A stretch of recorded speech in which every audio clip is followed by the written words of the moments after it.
Hello everyone, welcome back to my channel study hit. So दोस्तों, आज हम class 10th geography का chapter number 5 start करने वाले हैं, मिनरल एंड एनर्जी रिसोर्सेज। इसके पहले भी हम लोगों ने क्लास 10 की ज्योग्राफी के 4 चैप्टर्स को कवर किया है। अगर आप लोगों ने वो नहीं देखे हैं तो आप लोग हमारे चैनल पर जाकर देख सकते हैं। So friends, mineral and energy resources नाम सुनते ही शायद आपको लगे कि चैप्टर में बस रॉक ओर्स और बोरिंग डेफिनेशन, लेकिन आज हम इस चैप्टर को ऐसे समझेंगे कि मिनरल सिर्फ ज्योग्राफी का टॉपिक नहीं बल्कि हमारे डेली लाइफ का हिडन पार्ट नज़र आने लगे। इस चैप्टर में हम समझेंगे मिनरल एक्चुअली में होता क्या है, मिनरल की फॉर्मेशन कैसे होती है, यानी खनिज की फॉर्मेशन कैसे होती है, वो कैसे प्राप्त किया जाता है, डिफरेंट टाइप्स के मिनरल कौन से हैं, यानी डिफरेंट टाइप के खनिज कौन से हैं, में मिनरल्स कहाँ कहाँ मिलते हैं, मिनरल रिसोर्सेज का कंजर्व करना क्यों ज़रूरी है, और एंड में एनर्जी रिसोर्सेज हमारी इकोनॉमी के लिए इतने इम्पॉर्टेंट क्यों है।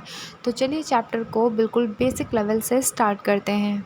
सो फ्रेंड्स, मिनरल हमारी लाइफ में कहाँ हैं? एक बार अपने आसपास देखो।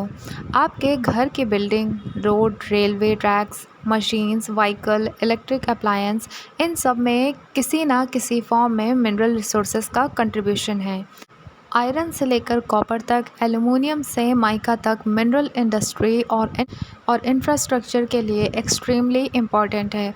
और सिर्फ मशीन्स या बिल्डिंग की बात नहीं है, आपके टूथपेस्ट में भी कुछ मिनरल्स बेस्ड सब्सटेंस भी होते हैं।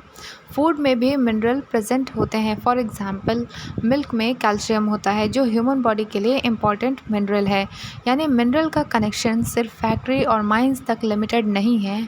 हम ये कह सकते हैं mineral are essential part of modern life. लेकिन अब एक बेसिक क्वेश्चन बनता है कि मिनरल क्या होता है, means what is mineral. Simple language में समझो, मिनरल एक नेचुरली अकरिंग सब्सटेंस होता है जो जनरली अर्थ के क्रस्ट में मिलता है और जिसका एक डेफिनेट केमिकल कंपोजिशन और इंटरनल स्ट्रक्चर होता है। मिनरल कोई ऐसी चीज़ नहीं है जो ह्यूमन ने फैक्ट्री में बनाई हो, ये नेचर में नेचुरली फॉर्म होता है। मिनरल की प्रॉपर्टीज़ भी डिफरेंट होती हैं। कुछ मिनरल बहुत हार्ड होते हैं जैसे डायमंड, जबकि कुछ कंपैरेटिवली सॉफ्ट होते हैं। इसी वजह से डिफरेंट मिनरल्स के यूजेस भी डिफरेंट होते हैं। कोई कंस्ट्रक्शन में काम आता है तो कोई इलेक्ट्रिकल इंडस्ट्री में, कोई ज्वेलरी में और कोई मैन्युफैक्चरिंग प्रोसेस में। मिनरल और रॉक में डिफरेंस, एक कन्फ्यूजन तो बहुत कॉमन है, क्या मिनरल और रॉक सेम चीज़ होते हैं? नहीं, क्योंकि रॉक यूजुअली एक या एक से ज़्यादा मिनरल का कॉम्बिनेशन हो सकती है। एग्जाम्पल, ग्रेनाइट एक रॉक है जिसमें मल्टीपल मिनरल्स प्रेजेंट हो सकते हैं। इसीलिए मिनरल को रॉक का बेसिक कंपोनेंट समझ सकते हो।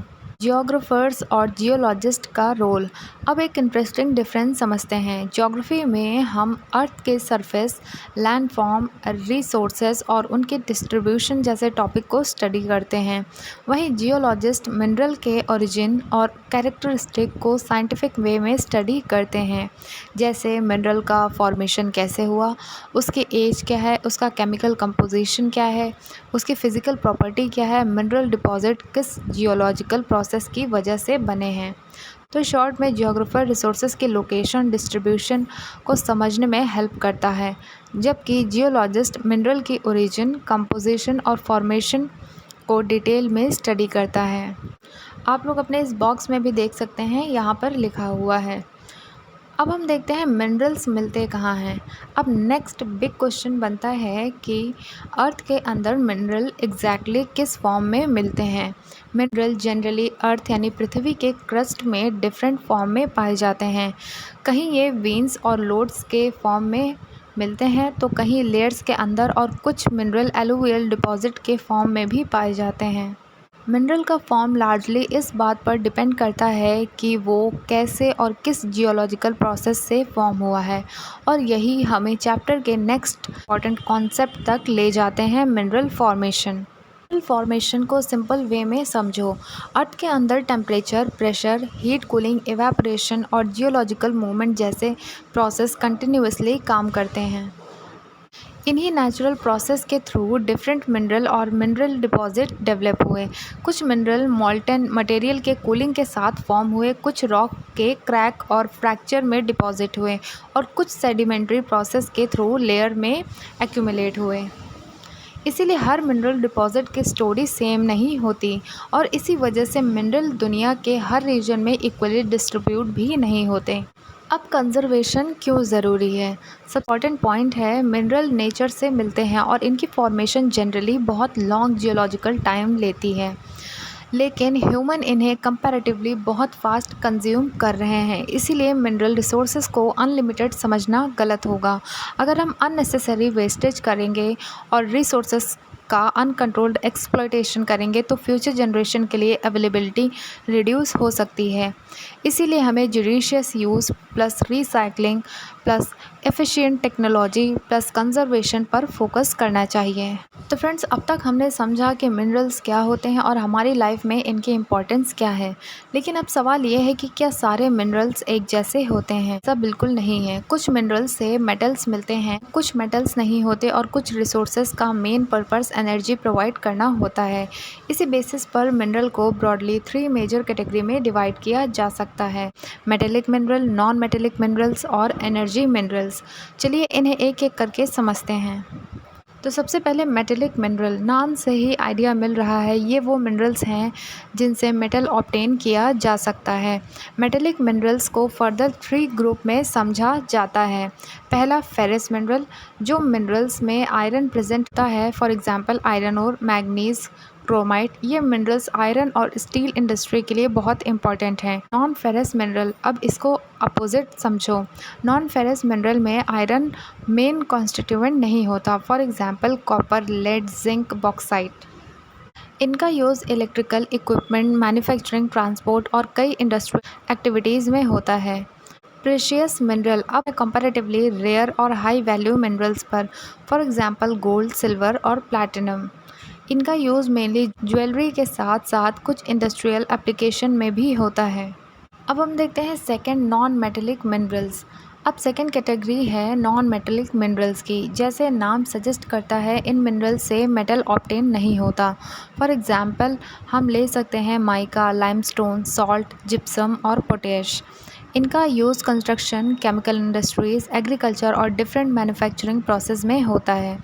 For example limestone cement industry के लिए एक मेजर रॉ मटेरियल है। तो मेटेलिक और नॉन मेटेलिक मिनरल्स के बीच बेसिक डिफरेंस याद रखो। मेटेलिक में मेटल ऑब्टेन करने में यूज़फुल और नॉन मेटेलिक में मेटल नहीं बल्कि अदर इंडस्ट्रियल यूजेस के लिए वो इम्पॉर्टेंट होता है। अब हम बढ़ते हैं थर्ड पे, एनर्जी मिनरल्स। अब थर्ड कैटेगरी है एनर्जी मिनरल्स की। ये रिसोर्सेज एनर्जी प्रोड्यूस करने के लिए इम्पॉर्टेंट होते हैं। फॉर एग्जांपल कोल, पेट्रोलियम और नेचुरल गैस। इनका use electricity generation, transportation, industries और डिफरेंट इकोनॉमिक एक्टिविटीज़ में होता है। सो फ्रेंड्स, क्लासिफिकेशन का क्विक रिवीजन करते हैं। Mineral, metallic, non metallic plus energy minerals. और मेटेलिक मिनरल्स के अंदर फेरस और नॉन फेरस प्लस प्रेशियस आते हैं। बस ये स्ट्रक्चर क्लियर हो गया तो क्लासिफिकेशन वाला पार्ट काफ़ी ज़्यादा इजी रहेगा। हम देखते हैं अपनी next heading, mode of occurrence of minerals. अब नेक्स्ट कॉन्सेप्ट और भी इंटरेस्टिंग है, मिनरल एक्चुअली मिलते कहाँ हैं। फिर ज्योग्राफी की लैंग्वेज में mode of occurrence of minerals. सबसे पहले एक इम्पॉर्टेंट वर्ड समझो, ओर। ओर को सिंपल लैंग्वेज में ऐसा समझ सकते हैं, ऐसे मिनरल बियरिंग मटेरियल जिसमें यूज़फुल मिनरल प्रेजेंट हो और जहाँ से उस मिनरल को इकोनॉमिकली एक्सट्रैक्ट करना पॉसिबल हो। मतलब सिर्फ किसी रॉक में मिनरल का होना इनफ नहीं होता। अगर मिनरल इतनी कम क्वांटिटी में है कि उसको निकालने में जो कॉस्ट आ रही है वो उसकी वैल्यू से ज़्यादा है तो एक्सट्रैक्शन प्रैक्टिकल नहीं होगा। इसलिए माइनिंग का डिसीजन इकोनॉमिकली वायबिलिटी पर डिपेंड करता है। मिनरल अर्थ के क्रस्ट में एक ही पैटर्न में नहीं मिलते। जनरली उनके अकरेंस को कुछ मेजर फॉर्म में समझा जा सकता है: veins and loads, beds and layers, residual deposits, प्लेसर deposit और फिफ्थ है ओशियन वाटर। अब इन्हें एग्जाम्पल के साथ समझते हैं। सबसे पहले वेन्स एंड लोड्स को समझते हैं। सो फ्रेंड्स, इमेजिन करो अर्थ की रॉक में क्रैक्स और फ्रैक्चर हैं। कभी कभी मोल्टन मटेरियल या mineral rich fluid in cracks के थ्रू मूव करते हैं।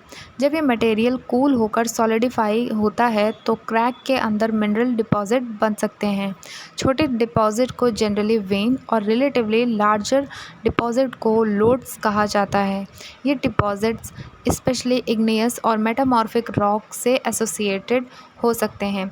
कॉपर, जिंक, लेड जैसे मेटेलिक मिनरल्स के डिपॉजिट इस फॉर्म में मिल सकते हैं। सेकंड है बेड एंड लेयर्स। अब सोचो, एक केक की मल्टीपल लेयर्स हैं। कुछ सेडिमेंट्री रॉक में मिनरल भी इसी तरह लेयर्स या बेड्स के फॉर्म में एक्यूमुलेट करते हैं। लॉन्ग पीरियड तक सेडिमेंट डिपोजिशन, प्रेशर और अदर जियोलॉजिकल प्रोसेस के रिजल्ट में मिनरल लेयर्स डेवलप हो सकती हैं। कोल और आयरन ओर के डिपॉजिट इस टाइप ऑफ ऑकरेंस से एसोसिएटेड हैं। इसके अलावा जिप्सम, पोटैश सॉल्ट और सोडियम सॉल्ट भी सेडिमेंट्री एनवायरनमेंट में बेड्स या लेयर के फॉर्म में मिल सकते हैं। तो हम थर्ड देखते हैं, रेसिडुअल डिपॉजिट। अब इस थर्ड टाइप को समझते हैं। सरफेस पर एग्जिस्टिंग रॉक वेदरिंग के प्रोसेस से ब्रेक डाउन होती है। वेदरिंग के ड्यूरिंग कुछ सॉल्यूबल मटेरियल वाटर के साथ रिमूव हो जाते हैं, लेकिन जो रिलेटिवली रेजिस्टेंट मटेरियल सरफेस पर बच जाता है वो ग्रेजुअली एक्यूमुलेट हो सकता है। इसी टाइप के डिपॉजिट को रेसिडुअल डिपॉजिट कहते हैं। इसका इंपॉर्टेंट एग्जाम्पल है बॉक्साइट। फोर्थ है प्लेसर डिपॉजिट। अब एक इंटरेस्टिंग प्रोसेस, माउंटेन और रॉक्स से वेदरिंग के थ्रू मिनरल पार्टिकल्स रिलीज हो सकते हैं।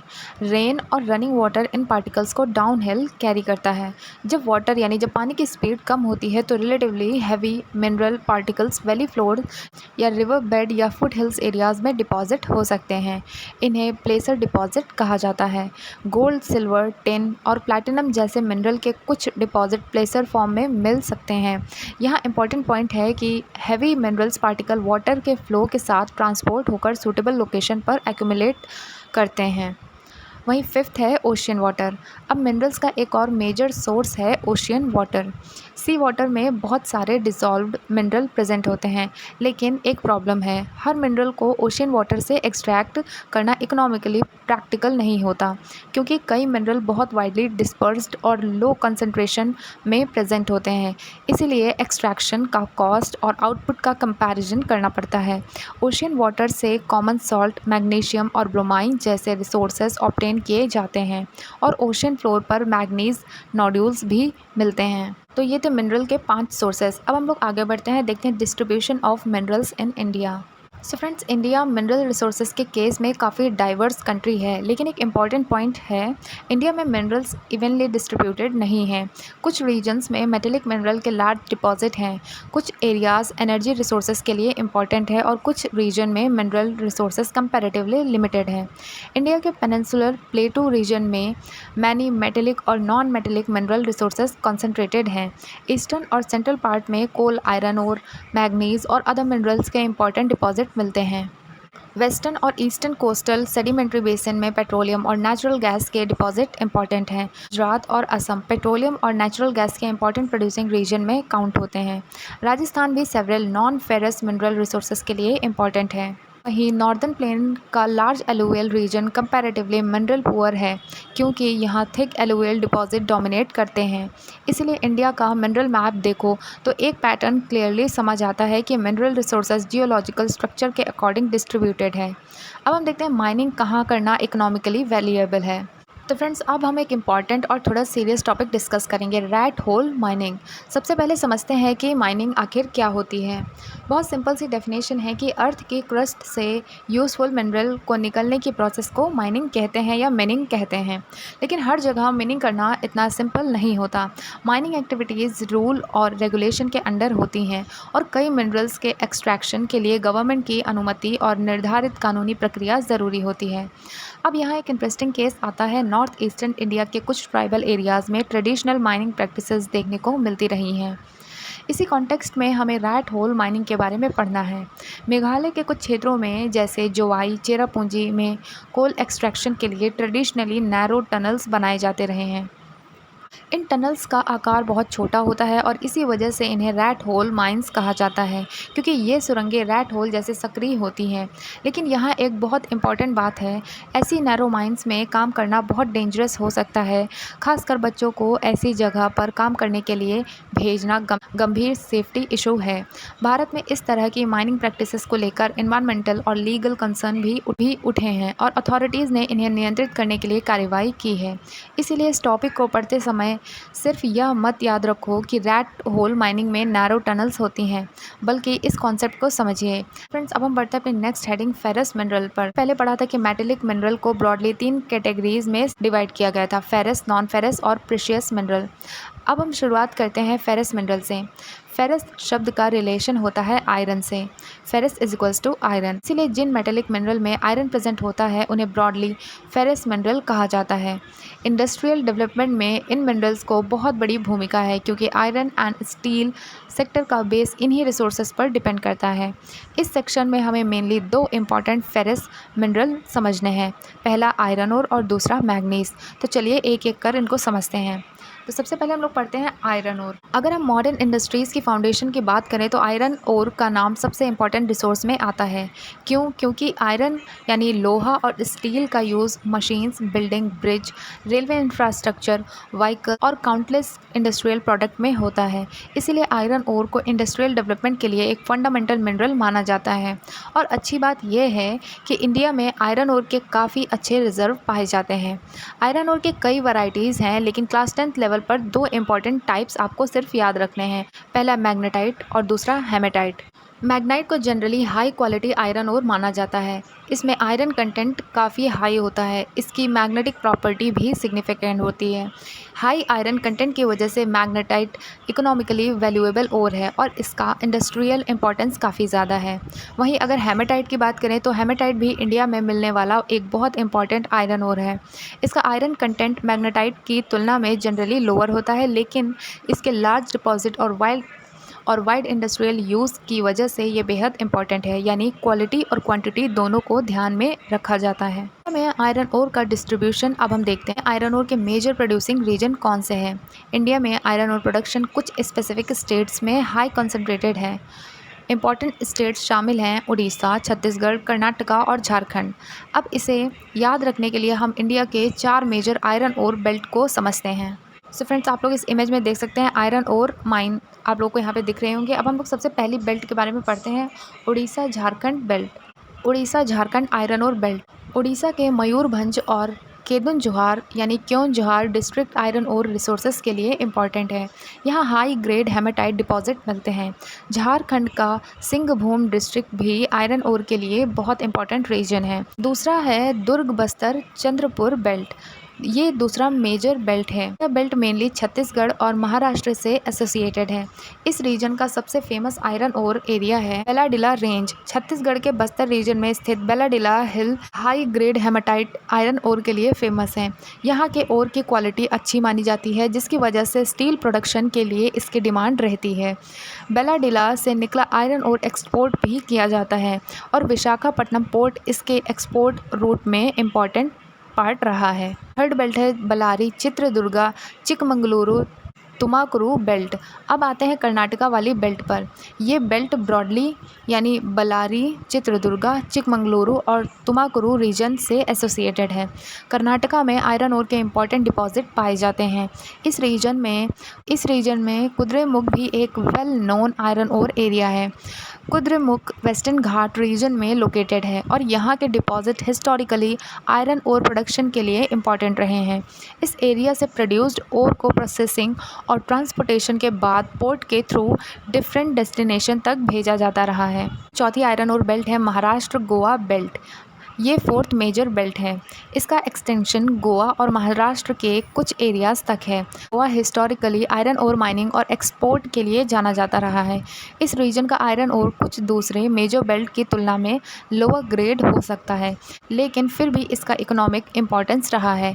ओर को पोर्ट के माध्यम से एक्सपोर्ट मार्केट तक ट्रांसपोर्ट किया जाता है। तो दोस्तों, ये हमने देखी 4 belt, Orissa Jharkhand belt, Durg Bastar Chandrapur belt, third Ballari Chitradurga Chikkamagaluru belt and fourth is Maharashtra Goa belt. तो ये 4 मेजर बेल्ट्स हैं जो आपके एग्ज़ाम में सबसे ज़्यादा पूछी जाती हैं। अब हम बढ़ते हैं अपने नेक्स्ट फेरस मिनरल पर, मैग्नीज़। मैग्नीज़ का सबसे इम्पॉर्टेंट यूज़ स्टील मैन्युफैक्चरिंग में होता है। स्टील को मैन्युफैक्चर करने और उसकी प्रॉपर्टीज़ इम्प्रूव करने में मैग्नीज़ का रोल इम्पॉर्टेंट है। एनसीईआरटी के अनुसार लगभग 10 किलोग्राम मैग्नीज़ का उपयोग लगभग 1 टन स्टील के प्रोडक्शन में किया जाता है, लेकिन इसका यूज़ सिर्फ स्टील तक लिमिटेड नहीं है। मैग्नीज़ का उपयोग कुछ अदर प्रोडक्ट्स और इंडस्ट्रीज़ में भी होता है, जैसे ब्लीचिंग पाउडर, इंसेक्टिसाइड्स, पेंट्स। इसीलिए मैग्नीज़ एक इम्पॉर्टेंट इंडस्ट्रियल मिनरल है। अब आप लोग एक पाई चार्ट देख सकते हैं। इस पाई चार्ट से हम समझते हैं इंडिया में मैग्नीज़ सबसे ज़्यादा कहाँ प्रोड्यूस होता है। इंडिया के मेजर मैग्नीज़ प्रोड्यूसिंग स्टेट्स में मध्य प्रदेश, महाराष्ट्र, उड़ीसा, कर्नाटका और आंध्र प्रदेश इंपॉर्टेंट है। इसमें मध्य प्रदेश एक मेजर प्रोड्यूसर के रूप में माना जाता है। तो आप लोग सबसे ज़्यादा कलर्ड ऑरेंज देख सकते हैं, इसमें मध्य प्रदेश है जहाँ 33% मैग्नीज़ पाया जाता है, और आंध्र प्रदेश में 10%, कर्नाटका में 12%, उड़ीसा में 16% और महाराष्ट्र में 27%। इससे आप लोग समझ सकते हैं किस स्टेट में सबसे ज़्यादा मैग्नीज़ पाया जाता है। अब हम बढ़ते हैं अपनी next heading, non ferrous mineral पर। नॉन फेरस मिनरल में आयरन मुख्य कंपोनेंट के रूप में प्रेजेंट नहीं होता। इस कैटेगरी में कई मिनरल्स आते हैं, जैसे कॉपर बॉक्साइट, लेड, जिंक और गोल्ड। इस मिनरल का यूज़ मेटलर्जी, इंजीनियरिंग, इलेक्ट्रिकल और कई अदर इंडस्ट्रीज़ में होता है, लेकिन हमारे सिलेबस में हमें ख़ास तौर पर 2 इम्पॉर्टेंट नॉन फेरस मिनरल पर फोकस करना है, वो है कॉपर और बॉक्साइट। तो फ्रेंड्स, आप लोग इस मैप को ज़रूर देखिए। ये मैप काफ़ी ज़्यादा इंपॉर्टेंट है आप लोग के एग्ज़ाम पॉइंट ऑफ व्यू से। इसमें सारी आयरन और फील्ड्स, आयरन और माइंस, आयरन और एक्सपोर्टिंग पोर्ट्स, मैग्नीज़, बॉक्साइट और माइका के प्रोडक्शन स्टेट्स और उनकी प्लेसेस दिखाई गई हैं, जो कि हर एग्ज़ाम में पूछा जाता है। 1-2 पॉइंट्स तो इससे आपके बनेंगे ही बनेंगे। तो आप लोग इस मैप को अच्छे से स्टडी कर लीजिएगा। सबसे पहले नॉन फेरस मिनरल की बात करते हैं, कॉपर की। इंडिया में कॉपर के डिपॉजिट आयरन ओर की तुलना में काफ़ी लिमिटेड हैं, इसीलिए इसका प्रोडक्शन भी कम है, लेकिन क्वांटिटी कम होने के बावजूद कॉपर की इम्पॉर्टेंस बहुत ज़्यादा है। इसका सबसे बड़ा रीज़न है इसकी एक्सीलेंट इलेक्ट्रिकल कंडक्टिविटी, मतलब इलेक्ट्रिसिटी को एफिशिएंटली कंडक्ट करने की इसकी क्षमता अच्छी होती है। इसीलिए कॉपर का use mainly electrical wires, electronic equipment, electrical appliance और केमिकल इंडस्ट्रीज़ जैसे क्षेत्रों में किया जाता है। कि एक और यूज़फुल प्रॉपर्टी है कि यह मैलिएबल होता है, यानी इसे आसानी से डिफरेंट शेप में कन्वर्ट किया जा सकता है। जो कॉपर प्रोड्यूसिंग एरियाज़, इंडिया में कॉपर के इंपॉर्टेंट डिपॉजिट और माइनिंग एरियाज़ में शामिल हैं बालाघाट डिस्ट्रिक्ट, जो कि मध्य प्रदेश में है, और खेतरी माइंस, जो कि राजस्थान में है, और सिंहभूम रीजन, जो कि झारखंड में है। तो कॉपर के लिए ये 3 स्टेट्स काफ़ी ज़्यादा इम्पॉर्टेंट हैं। अब हम बढ़ते हैं नेक्स्ट, बॉक्साइट पर। ये भी एक नॉन फेरस मिनरल है। बॉक्साइट को समझना बहुत इंपॉर्टेंट है क्योंकि इसका सबसे बड़ा कनेक्शन है एल्यूमिनियम। एल्यूमिनियम प्रोड्यूस करने के लिए बॉक्साइट एक मेजर ओर है। प्रोसेसिंग के दौरान बॉक्साइट से पहले एल्यूमिना ऑब्टेन किया जाता है और फिर उससे एल्यूमिनियम प्रोड्यूस किया जाता है। अब सवाल है कि एल्यूमिनियम इतना इम्पॉर्टेंट क्यों है? क्योंकि इसमें प्रॉपर्टीज़ का एक यूज़फुल कॉम्बिनेशन मिलता है। यह रिलेटिवली लाइट वेट है, कोरोजन रेजिस्टेंस है, मैलिएबल है और इलेक्ट्रिसिटी का अच्छा कंडक्टर भी है। इसीलिए एल्यूमिनियम का use transportation, electrical equipment, construction और कई मैन्युफैक्चरिंग इंडस्ट्रीज़ में होता है। अब हम समझते हैं बॉक्साइट डिपॉजिट बनते कैसे हैं। बॉक्साइट जनरली उन रॉक्स के वेदरिंग और डीकम्पोजिशन से एसोसिएटेड है जिनमें एल्यूमिनियम बेयरिंग मिनरल्स मौजूद होते हैं। लंबे समय तक वेदरिंग होने पर कुछ सॉल्युएबल मटेरियल्स रिमूव हो जाते हैं और एल्यूमिनियम रिच मटेरियल कंसनट्रेट हो सकता है। इस तरह सूटेबल ट्रॉपिकल और सब ट्रॉपिकल वेदरिंग कंडीशन में बॉक्साइट डिपॉजिट डेवलप हो सकते हैं। तो फ्रेंड्स, आप लोग इस इमेज में देख सकते हैं ये एक बॉक्साइट माइन है और इसे बॉक्साइट माइनिंग हो रही है। सो फ्रेंड्स, अब हम समझते हैं इस पाई चार्ट को। इस पाई चार्ट में क्या है, अब हम ये समझते हैं। Bauxite in India. इंडिया में बॉक्साइट कहाँ मिलता है? इंपॉर्टेंट एरियाज़ में अमरकंटक प्लेटू, मैकॉल हिल्स और छत्तीसगढ़ के प्लेटू रीजन्स शामिल हैं, लेकिन प्रोडक्शन के मामले में एक स्टेट खास तौर पर इम्पॉर्टेंट है, जो है उड़ीसा। आप लोग इस पाई चार्ट में देख सकते हैं सबसे ज़्यादा ऑरेंज पार्ट है उड़ीसा का, जो कि 65% है। उड़ीसा इंडिया का मेजर बॉक्साइट प्रोड्यूसिंग स्टेट है। उड़ीसा के कोरापुट डिस्ट्रिक्ट में पटमली डिपॉजिट बॉक्साइट के इम्पॉर्टेंट डिपॉजिट में गिने जाते हैं। इसलिए एग्ज़ाम के लिए आप लोग ये ज़रूर याद रखिए कि बॉक्साइट के लिए एल्युमिनियम, मेजर प्रोड्यूसर उड़ीसा है, इम्पॉर्टेंट एरिया कोरापुट है। वहीं अदर स्टेट्स भी देख लेते हैं।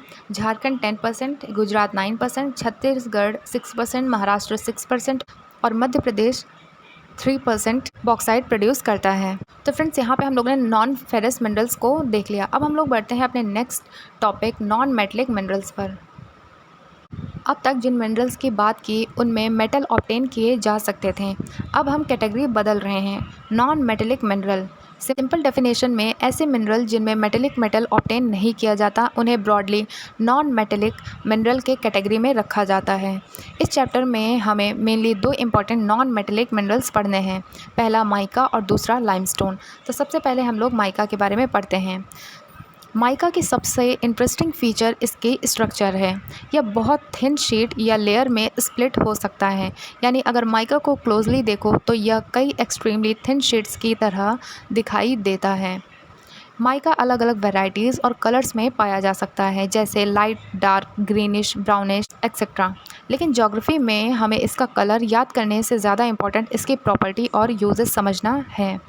माइका की प्रॉपर्टीज़ की बात करें तो माइका की इलेक्ट्रिकल इंसुलेशन प्रॉपर्टी बहुत अच्छी होती है। यह हाई वोल्टेज कंडीशन में यूज़फुल इंसुलेटिंग मटेरियल की तरह काम करता है। इसके अलावा इसका डाई इलेक्ट्रिक स्ट्रेंथ भी हाई होता है और पावर लॉस रिलेटिवली लो होता है। इसी वजह से माइका का use electrical equipment, electronic industries, insulator, electrical component में किया जाता है। Mica producing areas in India. अब इंडिया में माइका कहाँ मिलता है? तो सबसे पहला रीजन है झारखंड। छोटा नागपुर पठार के नॉर्थर्न एज के आसपास माइका डिपॉजिट इम्पॉर्टेंट है।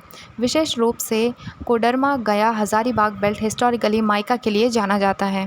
राजस्थान भी सेकंड इम्पॉर्टेंट स्टेट है। अजमेर रीजन भी माइका प्रोडक्शन के लिए इम्पॉर्टेंट है। थर्ड स्टेट है आंध्र प्रदेश। नेल्लौर माइका बेल्ट भी एक मेजर माइका प्रोड्यूसिंग रीजन है। तो ये 3 स्टेट्स माइका प्रोड्यूसिंग स्टेट्स हैं। अब हम बढ़ते हैं अपने नेक्स्ट हेडिंग पर, रॉक मिनरल लाइमस्टोन। लाइमस्टोन एक इम्पॉर्टेंट नॉन मेटलिक मिनरल है। यह मेनली कैल्शियम कार्बोनेट से कंपोज्ड होता है और कई सेडिमेंट्री रॉक फॉर्मेशन में पाया जाता है। लेकिन इसकी इम्पॉर्टेंस सिर्फ ज्योग्राफी तक लिमिटेड नहीं रही है। लाइमस्टोन इंडस्ट्रियल डेवलपमेंट में बहुत यूज़फुल रॉ मटेरियल है। इसका सबसे इम्पॉर्टेंट यूज़ है सीमेंट इंडस्ट्री। सीमेंट मैन्युफैक्चर में लाइमस्टोन का मेजर रोल होता है। इसके अलावा आयरन और स्टील इंडस्ट्री में भी लाइमस्टोन का यूज़ होता है, पर्टिकुलरली ब्लास्ट फर्नेस प्रोसेस में। इसलिए याद रखें कि लाइमस्टोन हमेशा सीमेंट इंडस्ट्री या इंपॉर्टेंट रॉ मटेरियल के लिए इम्पॉर्टेंट है। इंडिया में लाइमस्टोन प्रोडक्शन के लिए राजस्थान एक मेजर स्टेट है। तो आप लोग इस पाई चार्ट के थ्रू समझ सकते हैं कि लाइमस्टोन के स्टेट कौन से और कहाँ सबसे ज़्यादा लाइमस्टोन पाया जाता है। Hazards of mining. अब चैप्टर का इंपॉर्टेंट और सीरियस सेक्शन शुरू होता है, हैज़ार्ड ऑफ माइनिंग। माइनिंग से हमें वैल्यूएबल रिसोर्सेज मिलते हैं, लेकिन अगर माइनिंग प्रॉपरली रेगुलेटेड और सेफली मैनेज्ड ना हो तो इससे वर्कर और इन्वायरमेंट दोनों को नुकसान हो सकता है। सबसे पहले बात करते हैं माइनर्स की सेफ्टी की। Dust and harmful fumes. Mining और मिनरल प्रोसेसिंग के दौरान डस्ट और हार्मफुल फ्यूम्स जनरेट हो सकते हैं। अगर वर्कर लंबे समय तक ऐसी पॉल्यूटेड एयर के कांटेक्ट में रहे और प्रॉपर प्रोटेक्शन ना हो तो रेस्पिरेटरी हेल्थ और नेगेटिव इम्पैक्ट पड़ सकता है। यानी माइनिंग एरियाज़ में एयर क्वालिटी और वर्कर सेफ्टी बहुत इंपॉर्टेंट इशू है। अंडरग्राउंड माइनिंग में एक बड़ा खतरा होता है mine collapse, mine roof collapse. अगर अंडरग्राउंड स्ट्रक्चर प्रॉपर्ली सपोर्टेड ना हो तो यह रूफ या टनल कोलैप्स कर सकती है। इसीलिए अंडरग्राउंड माइनिंग में स्ट्रॉन्ग सेफ्टी मेजर्स और रेगुलर इंस्पेक्शन बेहद ज़रूरी हैं। माइनिंग का इम्पैक्ट सिर्फ माइंस तक लिमिटेड नहीं है, माइनिंग सराउंडिंग एनवायरनमेंट को भी अफेक्ट कर सकती है। माइनिंग वेस्ट और chemical near by water sources में पहुंच जाए तो रिवर्स, स्ट्रीम्स और ग्राउंड वाटर कंटामिनेट हो सकते हैं। माइनिंग के लिए लैंड एक्सकेवेशन और रिमूवल ऑफ वेजिटेशन की वजह से सॉइल और लैंड की क्वालिटी प्रभावित हो सकती है। माइनिंग एक्टिविटीज़ के दौरान लार्ज क्वांटिटीज़ में वेस्ट मटेरियल निकल सकता है। अगर इस वेस्ट को प्रॉपरली मैनेज नहीं किया गया तो आसपास की लैंड और वाटर बॉडीज़ पर नेगेटिव इम्पैक्ट पड़ सकता है। इसीलिए माइनिंग को सस्टेनेबल बनाने के लिए worker safety plus waste management plus pollution of control and environmental protection पर ध्यान देना चाहिए। अब हम बढ़ते हैं अपनी next heading conservation of minerals पर। सो फ्रेंड्स, सबसे पहले हम समझते हैं कंजर्वेशन की ज़रूरत क्यों पड़ती है। मिनरल की सबसे बड़ी प्रॉब्लम यह है कि रिसोर्सेज फाइनाइट हैं, यानी इसकी क्वांटिटी अनलिमिटेड नहीं है। इसके अलावा अधिकांश मिनरल नॉन रिन्यूएबल रिसोर्सेज हैं। इनकी नेचुरल फॉर्मेशन में जियोलॉजिकल टाइम लगता है, कई केसेस में मिलियंस ऑफ ईयर। अब इसमें प्रॉब्लम ये होती है कि नेचर को मिनरल डिपॉजिट बनाने में लाखों साल लग सकते हैं, लेकिन ह्यूमंस उसे कंपैरेटिवली बहुत तेज़ी से एक्सट्रैक्ट और कंज्यूम कर सकते हैं। यही रीज़न है कि मिनरल कंजर्वेशन की ज़रूरत पड़ती है। की क्रस्ट में यूज़फुल और economical workable mineral deposit total volume का केवल एक छोटा हिस्सा है, और जैसे जैसे इजीली एक्सेसिबल डिपॉजिट एक्सट्रैक्ट होते जाते हैं, फ्यूचर में हमें डीपर और मोर डिफ़िकल्ट लोकेशन से मिनरल निकालने पड़ सकते हैं। इससे एक्सट्रैक्शन की कॉस्ट बढ़ सकती है। Why conservation is important. सबसे पहला है प्लान्ड और सस्टेनेबल यूज़। सबसे पहले हमें मिनरल्स का इस्तेमाल प्रॉपर प्लानिंग के साथ करना चाहिए, मतलब जितनी ज़रूरत हो उतना ही एक्सट्रैक्शन और कंजप्शन हो, और अननेसेसरी वेस्टेज को कम किया जाए। हमारा गोल सिर्फ प्रेजेंट जनरेशन की ज़रूरत पूरी करना नहीं होना चाहिए, बल्कि फ्यूचर जनरेशन के लिए भी रिसोर्सेज बचाने चाहिए। सेकेंड है बेटर टेक्नोलॉजी। दूसरा इंपॉर्टेंट स्टेप है टेक्नोलॉजी को इम्प्रूव करना। ऐसी टेक्नोलॉजीज़ डेवलप करनी चाहिए जिनकी मदद से कंपैरेटिवली लो ग्रेड्स ओर को भी एफिशिएंटली और इकोनॉमिकली यूज़ किया जा सके। इससे अवेलेबल मिनरल रिसोर्सेज का बेहतर यूटिलाइजेशन होगा। तीसरा कंजर्वेशन का स्टेप है रिसाइकलिंग। मेटल की रिसाइकलिंग। पुराने मेटल प्रोडक्ट और स्क्रैप से यूज़फुल मेटल्स रिकवर किए जा सकते हैं। इससे नए मिनरल डिपॉजिट पर डिपेंडेंस कम होगी। और चौथा है अल्टरनेटिव यूज़। हर जगह नए मेटल का इस्तेमाल करना ज़रूरी नहीं है। जहाँ पॉसिबल हो वहाँ स्क्रैप मेटल या सूटेबल सब्स्टिट्यूट मिनरल का इस्तेमाल किया जा सके। इससे फ्रेश मिनरल रिसोर्सेज की डिमांड कम करने में मदद मिलेगी। तो ओवरऑल आइडिया सिंपल है: reduce wastage, improve technology, recycle, use substitute equals to mineral conservation. Friends, हमने देखा मिनरल को कैसे कंजर्वेट करना चाहिए। अब हम बढ़ते हैं अपनी नेक्स्ट हेडिंग एनर्जी रिसोर्सेज पर। अब मिनरल से थोड़ा आगे बढ़ते हैं। अब तक हमने मेनली मिनरल रिसोर्सेज को समझा था। का अगला बड़ा सेक्शन शुरू होता है एनर्जी रिसोर्सेज। तो एनर्जी रिसोर्सेज आखिर होते क्या हैं? सिंपल लैंग्वेज में अगर इसे देखें तो ऐसे रिसोर्सेज जिनसे हमें यूजेबल एनर्जी प्राप्त होती है उन्हें एनर्जी रिसोर्सेज कहा जाता है। एग्जाम्पल के तौर पर हम कोल, पेट्रोलियम, नेचुरल गैस और यूरेनियम को देख सकते हैं। एनर्जी हमारी डेली लाइफ और इकोनॉमिक एक्टिविटीज़ के लिए बेहद इम्पॉर्टेंट है। घर से लेकर फैक्ट्रीज़ तक, ट्रांसपोर्टेशन से लेकर एग्रीकल्चर तक, हर जगह एनर्जी की ज़रूरत होती है। Classification of energy resources. Energy resources को ब्रॉडली दो कैटेगरीज़ में डिवाइड किया जाता है। पहला है कन्वेंशनल सोर्सेज ऑफ एनर्जी और दूसरा है non conventional sources of energy. अब इन दोनों में हम लोग डिफरेंस समझेंगे और बारी बारी से इनको समझेंगे। कन्वेंशनल सोर्सेज यानी ऐसी एनर्जी सोर्स जिनका इस्तेमाल लंबे समय से बड़े स्केल पर होता आया है। For example firewood, cattle dung, coal, petroleum, natural gas और इलेक्ट्रिसिटी। वहीं नॉन कन्वेंशनल सोर्सेज की बात करें तो ऐसी एनर्जी कंपैरेटिवली न्यूअर या अल्टरनेटिव सक्सेस हो। For example solar energy, wind energy, biogas, tidal energy, geothermal energy और न्यूक्लियर एनर्जी। अब हम पहले कन्वेंशनल सोर्सेज को डिटेल में समझेंगे। पहला है कोल। कोल यानी कोयला एक बहुत इम्पॉर्टेंट कन्वेंशनल एनर्जी सोर्स है। कोल इंडिया में सबसे इम्पॉर्टेंट कॉमर्शियल एनर्जी सोर्सेज में से एक है। पावर जनरेशन और कई इंडस्ट्रीज़ में कोल का बड़े स्केल पर यूज़ किया जाता है। थर्मल पावर प्लांट में कोल को फ्यूल के रूप में बर्न करके इलेक्ट्रिसिटी जनरेट की जाती है। कोल का यूज़ इंडस्ट्रियल और डोमेस्टिक रिक्वायरमेंट में भी होता है। अब हम देखते हैं टाइप्स ऑफ कोल। कोल को ब्रॉडली उसकी क्वालिटी और एज के आधार पर क्लासिफाई किया जा सकता है। क्वालिटी के आधार पर 4 इंपॉर्टेंट टाइप्स हैं। पहला है पीट, दूसरा है लिग्नाइट, तीसरा है बिट्यूमिनस और चौथा है एंथ्रासाइट। अब इन्हें एक एक करके समझते हैं। तो सबसे पहले समझते हैं पीट। पीट को कोल की लो ग्रेड फॉर्म में रखा जाता है। इसमें मॉइस्चर काफ़ी ज़्यादा होता है और इसकी हीटिंग कैपेसिटी कंपैरेटिवली कम होती है, यानी इसे बर्न करने पर हायर ग्रेड कोल की तुलना में कम एनर्जी मिलती है। Second, lignite. लिग्नाइट को ब्राउन कोल भी कहा जाता है। यह पीट से बेटर ग्रेड का कोल है, लेकिन हायर ग्रेड कोल की तुलना में इसकी क्वालिटी कम होती है। इंडिया में नेवली, तमिलनाडु लिग्नाइट के लिए पर्टिकुलरली फेमस हैं। यहाँ लिग्नाइट का यूज़ पावर जनरेशन के लिए किया जाता है। तीसरा है बिट्यूमिनस। यह कंपैरेटिवली बेटर क्वालिटी कोल है और कमर्शियल पर्पस में इसका यूज़ काफ़ी इम्पॉर्टेंट है। इसकी फॉर्मेशन डीपर अंडरग्राउंड कंडीशन में लंबे समय और हीट प्रेशर के इन्फ्लुएंस में होती है। बिट्यूमिनस कोल के हाई ग्रेड वैरायटीज़ का यूज़ मेटलर्जिक पर्पस पर्टिकुलरली आयरन और स्टील इंडस्ट्री में किया जाता है। चौथा है एंथ्रासाइट। यह हार्ड और हाई क्वालिटी कोल होता है। इसमें कार्बन कंटेंट हाई होता है और इसकी हीटिंग वैल्यू भी कंपैरेटिवली हाई होती है। ये कोल क्वालिटी की रैंकिंग याद रखने के लिए सबसे पहला होता है पीट, फिर लिग्नाइट, फिर बिट्यूमिनस और एंथ्रासाइट, यानी ब्रॉडली क्वालिटी इस डायरेक्शन में इम्प्रूव होती है। Coal on the basis of age. अब कोल को उसके जियोलॉजिकल एज के बेसिस पर भी समझा जाता है। इस कॉन्टेक्स्ट में हम दो इम्पॉर्टेंट कैटेगरीज़ को समझते हैं। पहला गोंडवाना कोल और दूसरा टेरिशरी कोल। गोंडवाना कोल डिपॉजिट बहुत पुराने जियोलॉजिकल फॉर्मेशन से एसोसिएटेड है। इसकी एज लगभग 200 मिलियन ईयर के आसपास मानी जाती है।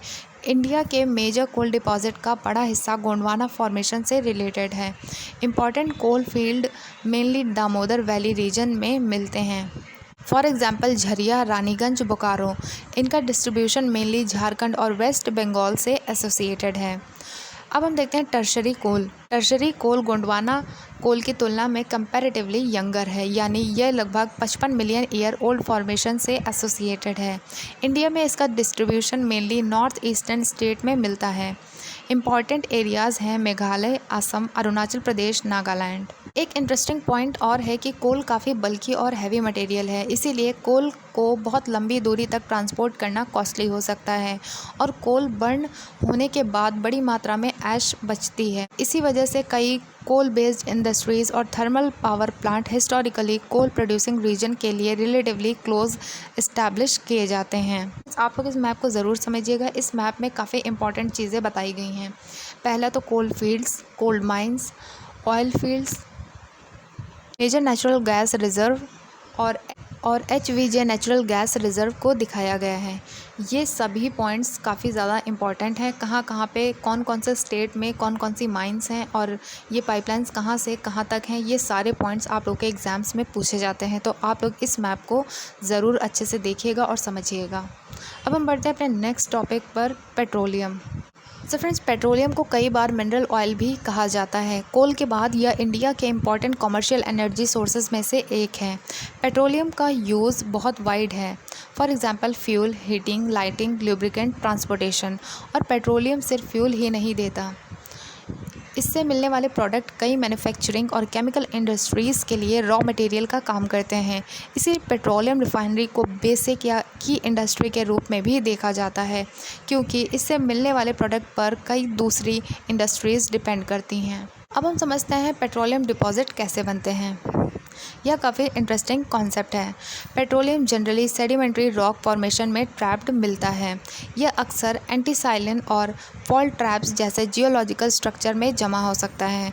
इसे एक सिंपल स्ट्रक्चर में समझते हैं। ऊपर एक इम्परमिएबल रॉक लेयर हो सकती है, यानी ऐसी रॉक जिसमें से ऑयल आसानी से पास नहीं कर सकता। इसके नीचे पोरस रॉक लेयर हो सकती है, जैसे सैंडस्टोन या लाइमस्टोन।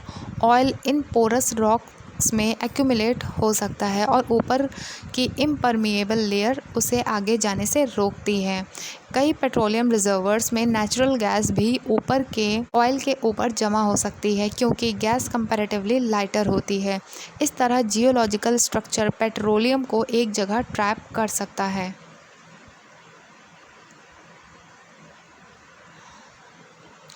अब हम देखते हैं पेट्रोलियम इन इंडिया। इंडिया में मेजर पेट्रोलियम प्रोड्यूसिंग एरियाज़। सबसे पहला इम्पॉर्टेंट रीजन है मुंबई हाई, गुजरात, असम। गुजरात का अंकलेश्वर एक इम्पॉर्टेंट ऑयल फील्ड है। असम इंडिया के पुराने पेट्रोलियम प्रोड्यूसिंग रीजन में से एक है। यहाँ इम्पॉर्टेंट ऑयल फील्ड में डिगबोई, नहर काटिया और मोरान हुग रीजन जैसे एरियाज शामिल हैं। अब हम बढ़ते हैं अपने नेक्स्ट टॉपिक पर, नेचुरल गैस। नेचुरल गैस अक्सर पेट्रोलियम डिपॉजिट के साथ एसोसिएटेड मिलती है। इससे रिलेटिवली क्लीनर फॉसिल फ्यूल माना जाता है, क्योंकि कोल और पेट्रोलियम की तुलना में इसके कंबशन से जनरली कम कार्बन डाइऑक्साइड इमिशन होता है। नेचुरल गैस का यूज़ दो तरीके से समझ सकते हैं। पहला एनर्जी सोर्स और दूसरा इंडस्ट्रियल रॉ मटेरियल। इसका use fertiliser industries, petrochemical industries, power generation, transport fuel और डोमेस्टिक कुकिंग में होता है। ट्रांसपोर्ट में इसका यूज़ सीएनजी के रूप में और डोमेस्टिक कुकिंग में पीएनजी के रूप में किया जाता है। नेचुरल गैस इन इंडिया में नेचुरल गैस के इंपॉर्टेंट रिजर्व और प्रोड्यूसिंग एरियाज़ में शामिल हैं Krishna Godavari basin, Mumbai high, gulf of Cambay और Andaman Nicobar region. Natural gas को डिफरेंट रीजन तक पहुंचाने के लिए पाइपलाइंस का भी इम्पॉर्टेंट रोल है। HBJ pipeline natural gas transportation का एक इम्पॉर्टेंट एग्जाम्पल है। हज़ीरा विजयपुर जगदीशपुर पाइपलाइन, इसे शॉर्ट में HVJ भी कहा जाता है। यह cross country gas pipeline network का इम्पॉर्टेंट एग्जाम्पल है। इस तरह की पाइपलाइन नेचुरल गैस को प्रोड्यूसिंग रीजन से फर्टिलाइज़र प्लांट, पावर प्लांट और इंडस्ट्रियल मार्केट तक पहुंचाने में मदद करती हैं। अब हम बढ़ते हैं नेक्स्ट हेडिंग इलेक्ट्रिसिटी पर। अब हमारी दूसरी कन्वेंशनल एनर्जी सोर्सेज की लिस्ट में अगला इम्पॉर्टेंट टॉपिक है इलेक्ट्रिसिटी। इलेक्ट्रिसिटी आज ऑलमोस्ट हर सेक्टर के लिए एसेंशियल है। इंडस्ट्रीज, ट्रांसपोर्ट, एग्रीकल्चर, कम्युनिकेशन और हाउस होल्ड सभी में इलेक्ट्रिसिटी की ज़रूरत होती है। किसी देश में पर कैपिटा इलेक्ट्रिसिटी कंजप्शन को डेवलपमेंट के एक इंडिकेटर के रूप में भी देखा जा सकता है। इलेक्ट्रिसिटी जनरेशन के टू मेजर मेथड्स। इंडिया में इलेक्ट्रिसिटी मेनली दो मेजर मेथड से जनरेट की जाती है। पहला हाइड्रो इलेक्ट्रिसिटी और दूसरा थर्मल इलेक्ट्रिसिटी। पहले हम लोग देखते हैं हाइड्रो इलेक्ट्रिसिटी क्या होती है। हाइड्रो इलेक्ट्रिसिटी में फ्लोइंग वाटर की एनर्जी का इस्तेमाल करके इलेक्ट्रिसिटी यानी बिजली जनरेट की जाती है।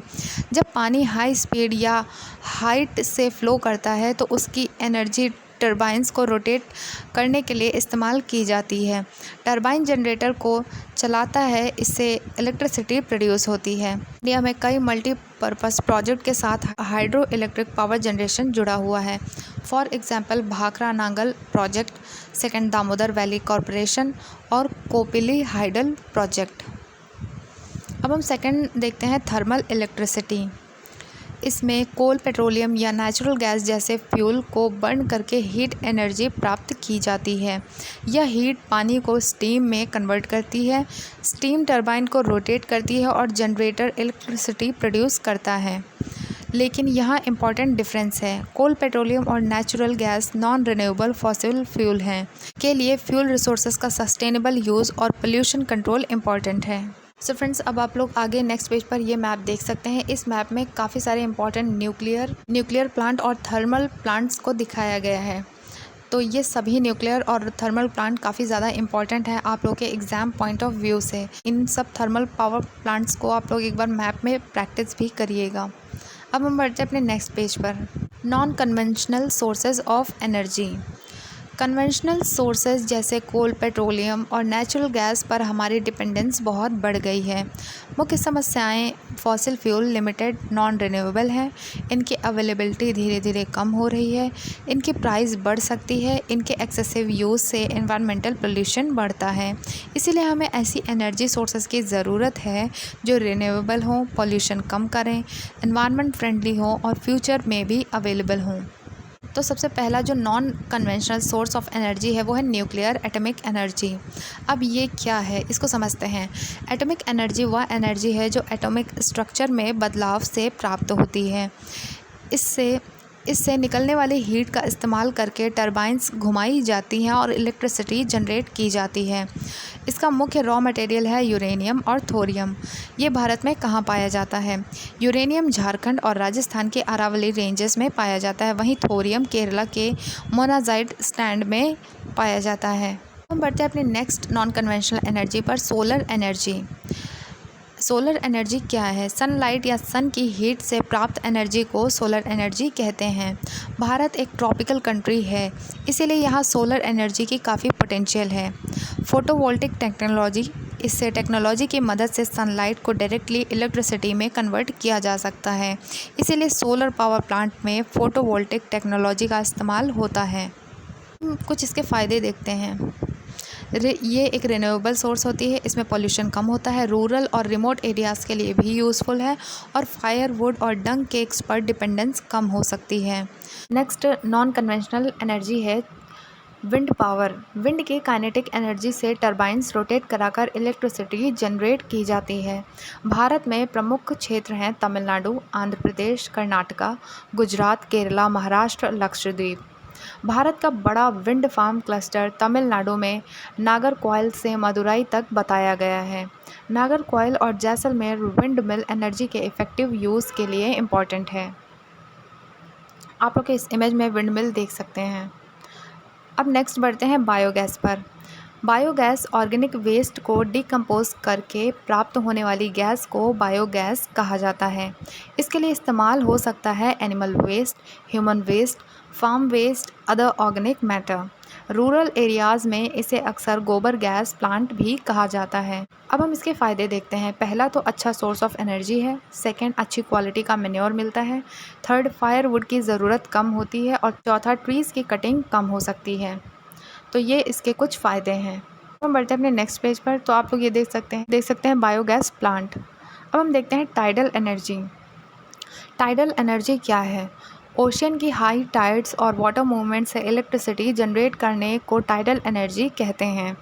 टाइड्स के मूवमेंट यानी लहरों के मूवमेंट से टरबाइन रोटेट होती है और इलेक्ट्रिसिटी जनरेट होती है।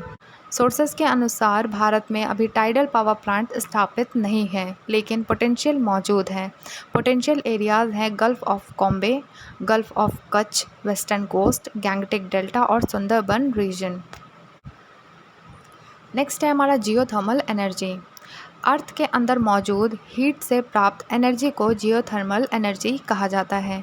जैसे जैसे हम पृथ्वी के अंदर जाते हैं टेम्परेचर बढ़ता है। ज़्यादा हीट वाले क्षेत्रों में अंडरग्राउंड वाटर गर्म होकर स्टीम बनाता है। इस स्टीम की मदद से टरबाइन रोटेट करके इलेक्ट्रिसिटी जनरेट की जा सकती है।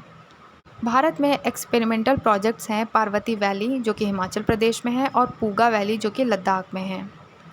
तो ये दो एग्जाम्पल आपको जियोथर्मल के याद रखने हैं। हम देखते हैं अपनी next heading, conservation of energy resources. Bharat के डेवलपमेंट के साथ एनर्जी की डिमांड भी बढ़ रही है। एनर्जी की ज़रूरत agriculture, industries, transport, commercial activities और डोमेस्टिक नीड्स में होता है। इसीलिए एनर्जी रिसोर्सेज का सस्टेनेबल यूज़ ज़रूरी है। एनर्जी कंजर्वेशन के तरीके। फ्रेंड्स, एनर्जी को कैसे कंजर्व किया जाता है? पहला, अवेयरनेस, लोगों को एनर्जी बचाने के लिए जागरूक करना। दूसरा, रिन्यूएबल एनर्जी अपनाना, सोलर, विंड, बायोगैस आदि जैसे रिन्यूएबल रिसोर्सेज को ज़्यादा इस्तेमाल करना। तीसरा, पब्लिक ट्रांसपोर्ट, प्राइवेट व्हीकल की जगह पब्लिक ट्रांसपोर्ट का इस्तेमाल करना। और चौथा है इलेक्ट्रिसिटी को बचाना, जब ज़रूरत ना हो तो इलेक्ट्रिकल अप्लायंस स्विच को बंद रखना। तो ये थे एनर्जी कंजर्वेशन के तरीके। फ्रेंड्स, यहाँ पे हमारा चैप्टर एंड होता है और इसके बाद हमारी एक्सरसाइज है। चैप्टर को कंक्लूड करते हैं। इस चैप्टर में हमने मिनरल की classification, occurrence, distribution, mining, hazard और कंजर्वेशन को समझा। साथ ही फेरस, नॉन फेरस और नॉन मेटेलिक मिनरल्स के इम्पॉर्टेंट एग्जाम्पल और लोकेशन देखें। एनर्जी रिसोर्सेज में कन्वेंशनल और नॉन कन्वेंशनल सोर्सेज जैसे coal, petroleum, natural gas, electricity, solar energy, wind, biogas, tidal और जियोथर्मल एनर्जी प्लांट्स पढ़े।